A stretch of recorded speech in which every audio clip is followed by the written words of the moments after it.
দিনটা 17 অক্টোবর 2007। অস্ট্রেলিয়ার বোলিং ঝড়ে যেন ভেঙে পড়ে ভারত। 64 রানেই 6টা উইকেট উড়ে যায়। সেই মুহূর্তে ওয়াংখেড়ে স্টেডিয়ামে আর কেউ কথা বলছিল না, সবাই চুপচাপ। মুখ গোমরা হাজারো দর্শকের, কেউ কেঁদে ফেলেছে হতাশায়, কেউ চুপচাপ মাথা নিচু করে বসে আছে। সবাই ভাবছিল খেলা শেষ, এই ম্যাচে আর আশা নেই।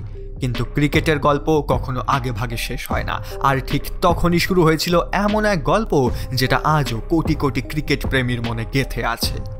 সেদিন ওয়াংখেড়ে স্টেডিয়ামে ভারতীয় দর্শকদের ইন্ডিয়া ইন্ডিয়া স্লোগানে গ্যালারি পুরো গমগম করছে। টস জিতে ব্যাট করার সিদ্ধান্ত নিয়েছে অস্ট্রেলিয়া, আর ব্যাট হাতে মাঠে নামছে অ্যাডাম গিলক্রিস্ট আর মাইকেল ক্লার্ক। সবাই ভাবছে অজি ব্যাটাররা তো পাওয়ার প্লেতে ঝড় তুলবে, কিন্তু কেউ ভাবতেও পারেনি শুরুটা এমন হতে পারে। প্রথম ওভার জাহির খানের হাতে বল, আর প্রথম বলেই ম্যাজিক। দুর্দান্ত ইনসুইং আর ক্লার্ক এলবিডব্লিউ আউট। 0 রানে পড়ল প্রথম উইকেট। গ্যালারিতে একসাথে হাজারো গলা ইন্ডিয়া ইন্ডিয়া বলে চিল্লিয়ে উঠল। শুরুর বলেই ধাক্কা খেয়ে টালমাটাল অস্ট্রেলিয়া, কিন্তু গিলক্রিস্ট তিনি সহজে হার মানার মানুষ নন। পরের কয়েক ওভারে তার ব্যাটে ঝড় উঠল। জাহির খান আর আরপি সিং এর ভালো বলগুলোকে একের পর এক 4 মারছিলেন তিনি। পঞ্চম ওভারে পরপর 3টে 4-এর পর স্কোর 1 লাফে 24-এ পৌঁছে গেল। এই সময় গিলক্রিস্টের ব্যাটে যেন আগুন ঝরছিল। অন্য প্রান্তে পন্টিং একেবারে নিজের মতো করে খেলছিলেন। মুভমেন্ট থাকা সত্ত্বেও বলগুলোকে টাইমিং করছিলেন নিখুঁতভাবে। সবাই ভাবছিল পন্টিং সেট হয়ে গেলে বিপদ আসবেই। তবে 6 ওভারের শেষ বলে একটা সুযোগ আসলো। জাহির খানের বলে গিলক্রিস্ট এজ করে দিলেন স্লিপে, কিন্তু উতাপ্পা স্লিপে দাঁড়িয়ে ক্যাচটা ফেলে দিলেন। বল হাত ছুঁয়ে সীমানা পেরিয়ে 4 হলো। এই সময়ে এমন একটা ভাইটাল ক্যাচ মিস ভারতকে অনেক চাপে ফেলে দিল। 7 নম্বর ওভারে গিলক্রিস্টের ব্যাটে আবার 2টি দারুণ 4। 8 ওভার শেষে স্কোর 55-তে 1। অস্ট্রেলিয়া তখন পুরো অ্যাকশন মোডে ব্যাটিং করছে। ভারতের হাতে সেই প্রথম বলে একটি উইকেট এসেছে, কিন্তু অস্ট্রেলিয়া মনে হচ্ছে কোনো মতেই থামার পাত্র নয়। কিন্তু 9ম ওভারে আবার এলো ধাক্কা। ইরফান পাঠানের ডেলিভারিতে গিলক্রিস্ট বলটা স্ল্যাশ করতে গেলেন, কিন্তু বলটা উঠে গেল থার্ড ম্যানের দিকে। হরভজন সিং দৌড়ে এসে নিখুঁত ক্যাচ ধরলেন। গিলক্রিস্ট আউট হলো 19 রান করে। গ্যালারিতে আবার গর্জন শুরু হলো। ভারত আবার খেলায় ফিরছে। এবার মাঠে এলেন ব্র্যাড হজ, আর পন্টিং তো তখন ক্রিজে ঝুমে গেছেন। পাওয়ার প্লে শেষে অস্ট্রেলিয়ার রান 66-তে 2।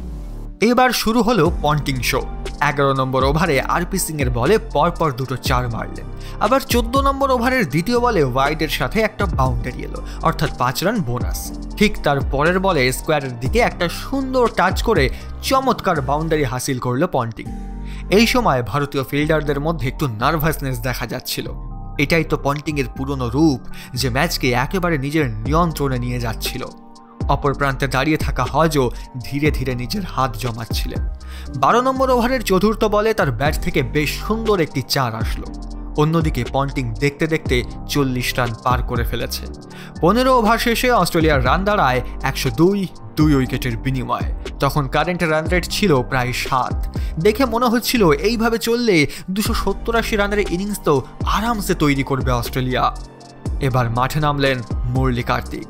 এই সময় ম্যাচে এক নীরব বদলাব দেখা দিল, যেটা তখন কেউ টের পায়নি, কিন্তু ভারতের পরিকল্পনা সেট হয়ে গিয়েছিল। পন্টিং একদিকে খেলা ধরে রাখলেন, কিন্তু অন্যদিকে হজ বেশ কিছু বল ডট খেয়ে ফেলেছিলেন। 17 নম্বর ওভারে মুরলি কার্তিকের বলে পরপর ডট খেলেন তিনি, আর এই নীরব ওভারগুলোই পরের ঝড়ের বীজ বপন করেছিল। 19 নম্বর ওভারে পন্টিং একটি সুইপ মেরে হাফ সেঞ্চুরি করলেন। পন্টিং তার 50 রান পূর্ণ করলেন 61 বল খেলে। এটা ছিল সেই মুহূর্ত যখন অস্ট্রেলিয়া নিজেদের ড্রাইভার সিটে ভাবছিল। কিন্তু 20 নম্বর ওভারে শুরু হলো মুরলি কার্তিকের জাদু। 20 নম্বর ওভারের পঞ্চম বলে ব্র্যাড হজ কাপা কাপা ব্যাটে স্লিপে ক্যাচ দিয়ে বসলেন। হজ আউট হলেন 16 রান করে। আর ঠিক তার পরের বলে সাইমন্স কাট করতে গিয়ে সচিনের হাতে দুর্দান্ত ক্যাচ তুলে দিলেন। গ্যালারি তখন চিৎকারে ফেটে পড়েছে। 2 বলে 2 উইকেট। এই একটা ওভারেই খেলার গতিপথ বদলে গেল। শুরু হলো ভারতীয় কামব্যাক। পন্টিং তখন ক্রিজে একা, পাশে নতুন ব্যাটার হেডেন। 22 নম্বর ওভারে একটি ওভারপিচ বল পেয়ে হেডেন একটি 4 মারল, কিন্তু কার্তিকের টাইট লাইন বলে রান পাওয়া কঠিন হচ্ছিল। অন্যদিকে জাহির খানের টাইট স্পেলেও চাপ বাড়ছিল। 25 নম্বর ওভার শেষে অস্ট্রেলিয়া 128-এ 4। অস্ট্রেলিয়া যে দাপটে শুরু করেছিল সেই দাপট এখন অনেকটাই কমে গেছে। কার্তিক ও জাহির আরপি মিলে ঠিক সেই জায়গাতেই আঘাত করেছিল যেখানে অস্ট্রেলিয়ার ব্যাটিং দুর্বল হয়ে পড়েছিল। এইখান থেকেই ভারত যদি আরও কয়েকটি উইকেট তুলে নেয় তাহলে ম্যাচ পুরো ঘুরে যাবে, আর ঠিক সেটাই হয়েছিল পরের ওভারগুলোতে। 26তম ওভারে বল হাতে আসলেন আরপি সিং। পন্টিং তখন সেট হয়ে 57 রানে ব্যাট করছেন। ওভারটির প্রথম বল একটু শর্ট লেন্থ, একটু বাইরে। পন্টিং ব্যাকফুটে কাট করতে গেলেন, কিন্তু বল ব্যাটের এজে লেগে চলে গেল সোজা ধোনির গ্লাভসে বল জড়িয়ে পড়তেই গ্যালারি গর্জে উঠল। পন্টিং আউট মানেই অস্ট্রেলিয়ার ইনিংসের মেরুদণ্ড ভেঙে যাওয়া। স্কোরবোর্ডে তখন 129-5। মাঠের আবহ এক নিমেষে বদলে গেল। ভারতীয় ক্রিকেটারদের চোখে এখন লড়াইয়ের আগুন, আর অস্ট্রেলিয়ান ডাগআউটে নেমে এলো একটা হালকা নীরবতা। পন্টিং আউট হতেই ধোনির প্ল্যান পুরো বদলে গেল। এখন প্রতিটি বলের সঙ্গে সঙ্গে তৈরি হচ্ছে ফাঁদ। স্লিপে 2 জন, শর্ট লেগে 1 জন, সিলি পয়েন্টে একটি অতিরিক্ত ফিল্ডার। এদিকে কার্তিক আর হরভজন বল ঘোরাচ্ছেন ভেতরে বাইরে। হোপস আর হেডেন চেষ্টা করছিলেন পার্টনারশিপ গড়ার, কিন্তু বল ব্যাটেই আসছিল না, আর বল ব্যাটে না আসা মানে রান আটকে যাওয়া। খেলায় রানের গতি যখন থেমে যায় ঠিক তখনই ভয়ঙ্কর হয়ে ওঠে spin bowling attack. RP Singh এর স্পেল থেকে কেবল 2-3টে বাউন্ডারি বেরিয়ে আসে। হোপস 26 ও 29 নম্বর ওভারে কিছুটা লড়াই দেখালেও ভারতীয় বোলাররা চাপ রেখেছিল প্রতিটি বলেই। অস্ট্রেলিয়ার স্কোর ধীরে ধীরে থেমে যাচ্ছিল। মাঠে নেমে আসলো একটা অদ্ভুত সাসপেন্স। 31 নম্বর ওভারের তৃতীয় বলে হেডেন স্লগ সুইপ খেলতে গিয়ে বলটা ওপরে তুলে দিল। জাহির খান হাত বাড়ালেও রোদের ঝলকে ক্যাচটা ছেড়ে দিলেন। গ্যালারি মুহূর্তের জন্য চুপ। স্টেডিয়ামে উপস্থিত দর্শকরা ভাবতে লাগলো এই সুযোগটা মিস হয়ে যদি ম্যাচ হাতছাড়া হয়ে যায়। কিন্তু ভারতের ভাগ্য ঘুরতে আর বেশি সময় লাগেনি। 32তম ওভারে বল হাতে এলেন কার্তিক। মাঠে অদ্ভুত উত্তেজনা। সবাই জানে এখনই কিছু একটা হতে চলেছে। ওভারের প্রথম বলটাই হেডেন সামনে এসে খেলতে গেলেন, কিন্তু কার্তিকের আর্ম বল সোজাসুজি গিয়ে হিট করলো তার প্যাডে। আম্পায়ার আঙুল তুলতেই মাঠে খুশির আনন্দ বয়ে গেল। Hayden LBW. ওভারের চতুর্থ বলে ব্যাটসম্যান ব্র্যাড হজ এগিয়ে এসে বলটি খেললেন, কিন্তু ব্যাটে প্যাডে বল লেগে সোজা চলে গেল উথাপ্পার হাতে শর্ট লেগে। আরেকটি উইকেট। ওভারের শেষ বলে ব্রেটলি এগিয়ে এসে প্রথম বলে গালিতে ক্যাচ দিয়ে বসলেন। পরপর 2 বলে 2 উইকেট। অস্ট্রেলিয়া 162-তে 8। 3 বল 3টে উইকেট, আর ওয়াংখেড়ে স্টেডিয়ামে যেন ঝড় বয়ে গেল। কার্তিক নামের এক স্পিনার রাতারাতি কিংবদন্তি হয়ে গেল। এদিকে ডাগআউটে সাদা মুখ অস্ট্রেলিয়ানদের। মাঠে ধোনির প্ল্যান কাজ করছিল, আর গ্যালারিতে শুধু একটাই স্লোগান, কার্তিক কার্তিক। জনসন আর হোপস চেষ্টা করলেন শেষ দিকে কিছু রান জোড়ার, কিন্তু হরভজন আর জাহির টাইট লাইনে বল করছিলেন, যার জন্য রানের গতি একেবারেই কমে গেল। ধোনির ফিল্ডিং সেট আক্রমণাত্মকই রইল। জনসন মাঝে মধ্যে চেষ্টা করছিলেন হিট করার। 34 নম্বর ওভারে একটা কাট শটে বাউন্ডারিও পেলেন। হোপসও কিছু 4 মেরেছিলেন, কিন্তু বড় পার্টনারশিপ গড়ে তোলার সাহস ছিল না। অস্ট্রেলিয়ার আগের মতো জোশ তো ছিলই না, বরং ধীরে ধীরে নিজেদের হারিয়ে ফেলেছিল, এবং সেই হারকে সিল করে দিলেন কার্তিক। 36 নম্বর ওভারের শেষ বলে হোপস কার্তিকের বলের টার্ন না বুঝে খেলতে গেল, আর বল গিয়ে লাগলো সোজা অফ স্টাম্পে। হোপস 22 রানে বোল্ড আউট। এটাই ছিল সেই মুহূর্ত যেদিন কার্তিক 27 রানে 6 উইকেট নিলেন। এটা তখনকার সময়ে ওডিআই ইতিহাসে একটা রেকর্ড হয়েছিল। ওয়াংখেড়ে যেন তখন এক মঞ্চে পরিণত হয়েছে, যেখানে হিরো একজনই, মুরলি কার্তিক। এখন অস্ট্রেলিয়ার হাতে আছে শুধু শেষ জুটি। জনসন শেষ মুহূর্তে মারণ কামড় দেওয়ার চেষ্টা করলেন। 41 নম্বর ওভারে হরভজনকে একটা 6 এবং একটা 4 মারল সে, কিন্তু তাতেও শেষ রক্ষা হলো না। লড়াইয়ের শেষটা কেবল সময়ের অপেক্ষা ছিল, ভারতের জন্য নয়, অস্ট্রেলিয়ার জন্য। 42 নম্বর ওভারে আরপি সিং এর শর্ট বল ব্র্যাকেন পুল করতে গিয়ে টাইম করতে পারলেন না। ফাইন লেগে হরভজন সিং সহজ ক্যাচ নিলেন। অস্ট্রেলিয়া অল আউট 193 রানে। শেষ 76 রানে পড়ল 8টি উইকেট। একসময় যেখানে মনে হচ্ছিল অস্ট্রেলিয়া 250 থেকে 260 রান করবে, সেখানে তারা থেমে গেল 193-এ। ভারতের কাছে এখন টার্গেট ছিল 194-এর। ওয়ানডে ক্রিকেটে রানটা অনেক সহজ হলেও অস্ট্রেলিয়ার মতো প্রতিপক্ষের সামনে কোনো কিছুই সহজ নয়। টার্গেট 194 দেখলে মনে হয় সহজ, কিন্তু এই রান তাড়া করা কখনোই সহজ ছিল না। স্টেডিয়ামে টান টান উত্তেজনা। ব্রেটলি বল হাতে দাঁড়িয়ে প্রথম বল থেকে শুরু করলেন মারাত্মক বাউন্সার। সৌরভ গাঙ্গুলির বডি লক্ষ্য করে একের পর এক বাউন্সার করে গেল ব্রেটলি। গাঙ্গুলির সামনে এসে পেছনে গিয়ে চেষ্টা তো করলো, কিন্তু বল ব্যাটেই আসছে না। একটার পর একটা ডট বল। গোটা স্টেডিয়াম চুপ। ভারত 2 রানেই প্রথম ওভার শেষ করলো, কিন্তু মনে হচ্ছিল ঝড় আসছে। প্রথম ওভারেই বোঝা গিয়েছিল এই ম্যাচ সহজ হবে না। দ্বিতীয় ওভার বল করতে আসলো জনসন। ওভারের চতুর্থ বলটা একটু অফ স্টাম্পের বাইরে পিচ করলো। গাঙ্গুলি ড্রাইভ করার জন্য হাত বাড়ালেন, সাথে সাথে ব্যাটের হালকা এজ লেগে বল চলে গেল সোজা গিলক্রিস্টের গ্লাভসে। গাঙ্গুলি আউট। ভারত 1-1। গ্যালারিতে সবাই চুপচাপ, কেউ কিচ্ছু বলছে না, কারণ প্রথম উইকেট পড়ে গেছে।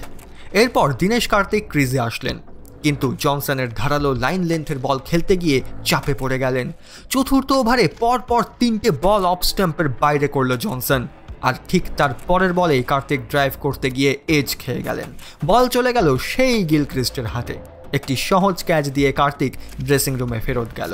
ভারত 7-2। দুই ব্যাটসম্যান এখন মাঠের বাইরে। অন্যদিকে দাঁড়িয়েছিল সচিন তেন্ডুলকর। গোটা স্টেডিয়াম তখন ভরসা রেখেছিল সচিন তেন্ডুলকরের ওপর। ব্রেটলি বল করতে এলেন। পঞ্চম ওভারের প্রথম বলে সচিনের পায়ের কাছে আসা বলকে দারুণ টাইম করে লেগ সাইডে ফ্লিক করলেন 4 রানের জন্য। গ্যালারি কেঁপে উঠল। 6 নম্বর ওভারে জনসনের দুটি বলকে পরপর বাউন্ডারিতে পাঠালেন তিনি। ব্যাটে সেই পুরনো টাচটা দেখা যাচ্ছিল। সবাই যেন সচিনের ব্যাটে আবারও আশার আলো দেখতে পেল। কিন্তু অস্ট্রেলিয়ান পেসাররা জানতো একটা বলই পুরো খেলা বদলে দিতে পারে, তাই তারা একটাও লুজ বল করছিল না। দেখতে দেখতে 10 ওভার শেষ হয়ে গেল। ভারতের রান তখন মাত্র 38। সচিন আর যুবরাজ মিলে ভারতীয় ইনিংসকে টেনে নিয়ে যাচ্ছিল, কিন্তু 11 নম্বর ওভারেই আসলো বিপদ। 11 নম্বর ওভারের দ্বিতীয় বলে ব্রেটলি একটা ফুল ইনসুইং বল করলো সচিনকে। সচিন ড্রাইভ করতে গেলেন, কিন্তু ব্যাটের কানায় বল লেগে সোজা স্টাম্পে হিট করলো। সাথে সাথে বেল উড়ে গেল। সচিন 21 রানে আউট। ভারত 38-3। স্টেডিয়ামে হঠাৎ একটা ধাক্কা লাগলো। গ্যালারিতে হাজারো মানুষ বসে আছে, কিন্তু সবাই চুপচাপ। এখন 3 সিনিয়র ব্যাটসম্যান আউট হয়ে গেছে। তাহলে কি একটা ভয়ঙ্কর ধস নামতে চলেছে? সচিন আউট হতেই যুবরাজ সিং সব দায়িত্ব নিজের কাঁধে নিয়ে নিলেন। কনফিডেন্স নিয়ে খেলা শুরু করলেন তিনি। 12 নম্বর ওভারের প্রথম বলে দুর্দান্ত একটা বাউন্ডারি মেরে কনফিডেন্সকে একটা বুস্ট দিলেন। এবার মনে হচ্ছিল দলটা হয়তো একটু সামলাবে, কিন্তু ব্র্যাকেন যে ধীরে ধীরে তাকে ফাঁদে ফেলছে সেটা সে বুঝতে পারেনি। ব্র্যাকেন কন্টিনিউ অফ স্টাম্পের লাইনে বল রেখে রেখে তাকে অফের দিকে খেলতে বাধ্য করছিল, আর 14 নম্বর ওভারের শেষ বলে সেটাই হলো যেটার ভয় ছিল। ব্র্যাকেনের সেই অফ স্টাম্পের বাইরের বল যুবরাজ সিং কাট করতে গেলেন, কিন্তু ব্যাটের এজ লেগে সোজা চলে গেল কিপার গিলক্রিস্টের হাতে। যুবরাজ আউট। ভারত 49-4। স্টেডিয়ামে আবার সবার মুখ শুকিয়ে গেল।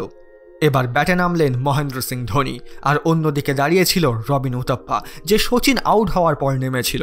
উথাপ্পা শান্তভাবে খেলছিলেন। নতুন ব্যাটসম্যান হলেও মাথা ঠান্ডা। ছোট ছোট সিঙ্গেল, মাঝে মাঝে বাউন্ডারি মেরে টিমের স্কোর বোর্ড সচল রাখছিল সে। 16 নম্বর ওভারের শেষ বলে ব্র্যাকেনকে একটা 4 মেরে রবিন যেন গ্যালারির মধ্যে সবার আত্মবিশ্বাস ফিরিয়ে আনলো। অন্যদিকে মহেন্দ্র সিং ধোনিও সেট হওয়ার আপ্রাণ চেষ্টা করছিলেন, কিন্তু 18 নম্বর ওভারে আসলো আর একটা ঝটকা। ওভারের পঞ্চম বলেই সেই ব্র্যাকেনের বলে স্লিপে ক্যাচ দিয়ে বসলেন মহেন্দ্র সিং ধোনি, আর ঠিক তার 1 ওভার পরই ইরফান পাঠানও স্লিপে ক্যাচ দিয়ে ধরা পড়লেন। ভারত তখন 63-তে 6 উইকেট হারিয়ে ফেলেছে। স্টেডিয়াম পুরো নিস্তব্ধ। এই অবস্থায় ম্যাচ বাঁচানো প্রায় অসম্ভব, কিন্তু এই চাপের মধ্যে উথাপ্পার ব্যাট জ্বলে উঠল। 21.1 ওভারে ব্র্যাকেনকে বিশাল ছক্কা মারল লং অনের ওপর দিয়ে। 23 নম্বর ওভারের শেষ বলে ব্রেটলিকে দুর্দান্ত স্ট্রেট ড্রাইভে 4। 24 নম্বর ওভারে হোপকে ওভার কভারের ওপর দিয়ে ছক্কা। স্টেডিয়ামে আবারও আওয়াজ ফিরে এলো। আর একদিকে হরভজন পাশে দাঁড়িয়ে ধৈর্য ধরে খেলছিলেন। বলগুলো ঠেলে ঠেলে সিঙ্গেল নিচ্ছিলেন। এক এক করে চাপ কমতে লাগলো। 63-তে 6 থেকে ধীরে ধীরে ম্যাচে ফিরছে ভারত। এদিকে মাঠে ডিউ পড়তে শুরু করেছে। পন্টিং তাই স্পিন চালু করলো। হগ আর ক্লার্ক বল হাতে। উথাপ্পা আর হরভজন ছোট ছোট রান নিয়ে এগোতে লাগলো। 26 ওভারের 3 নম্বর বলে হককে প্যাডেল করে 4, পরের বলে 2 রান। স্কোরটা ধীরে ধীরে বাড়ছিল। 32 নম্বর ওভারের দ্বিতীয় বলে উথাপ্পা একটি 4 মেরে 47 রানে পৌঁছালো, কিন্তু ঠিক তার পরের বলেই একটি ফুল লেন্থ বল পুরোপুরি মিস করলো সে, আর বলটি লাগলো সোজা তার প্যাডে। এলবিডব্লিউর আবেদন, আর উথাপ্পা আউট।